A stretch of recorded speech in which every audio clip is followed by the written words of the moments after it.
Narito na nga ang mga dapat nating tutukan at aabangan bukas sa akusada.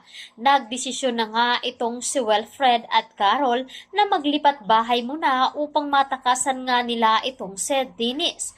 Ngunit ang hindi nila alam sa kanilang paglayo ay nasusundan pa rin sila nito.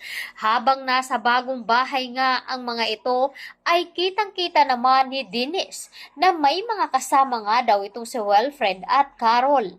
Kaya naman, agad na nakaabang nga itong si Dennis at naghahanap ito ng tiyempo hanggang sa meron pala silang nakakalimutan na bilhin itong si Wilfred at Carol.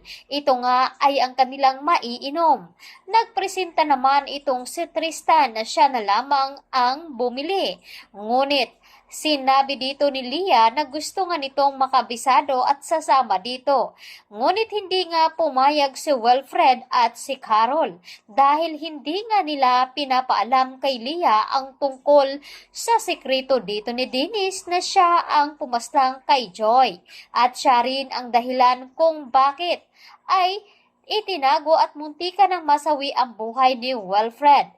Ngunit pinipigilan nga nila at hindi nga nila alam na ito palang si Leah ay pumuslit doon sa sasakyan ni Tristan hanggang sa nagmamaniho na nga ito at nagulat na lamang na nasa likuran pala niya. Hanggang sa pinagalitan nga dito ni Tristan at ibabalik nga daw niya ito sa bahay. Ngunit huli na dahil mabilis ang ginawa dito ni Dennis na harangan ang kanilang dinadaanan. Hanggang sa nakuha nga ni Dennis itong si Tristan at Leah. Ngunit may nakalagay pala doon na kamera upang mapanood nga dito ni Carol at ni Wilfred ang gagawin ni Dennis dito sa kapatid ni Carol at sa anak nila. Kaya naman nagsusumigaw itong si Tristan at kitang-kita sa mga mata ni Carol ang takot na baka sasaktan ni Dennis ang kanyang kapatid pati na rin ang kanyang anak. Hanggang sa may isang box nga doon na nakatago at dito na nga inutos ni Dennis na mamili ito na dapat nga daw paslangin si Wilfred kapalit ng kanyang kapatid. Napapaiyak na lamang itong si Carol dahil kapag hindi nga daw gagawin ni Carol ay si Tristan nga daw ang magpapaalam. Nang subukan na nga dito ni Dennis, ay napasigaw nga ito kaya agad na sinabi ni Wilfred na siya na lamang ang babarilin.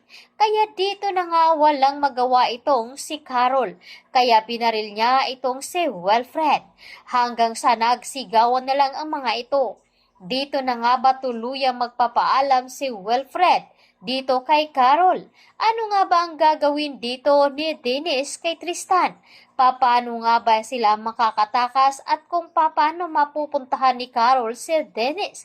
Dahil ito lamang ang kapalit upang mapasa kanya si Carol. Samantalang hindi nga alam ni Ronnie ang nangyari at tungkol sa ginawa dito ni Dennis kay Carol at Wilfred.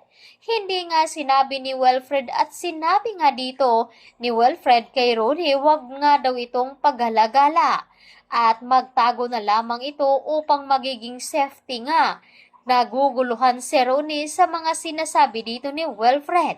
Kaya posibleng pupuntahan ni Ronnie ang kinaroroonan dito ni Carol upang dito na nga ipapakita kay Dennis na si Carol dapat ang tuluyan ng mawala. Kaya ito ang dapat nating abangan bukas dito lamang sa Akusada.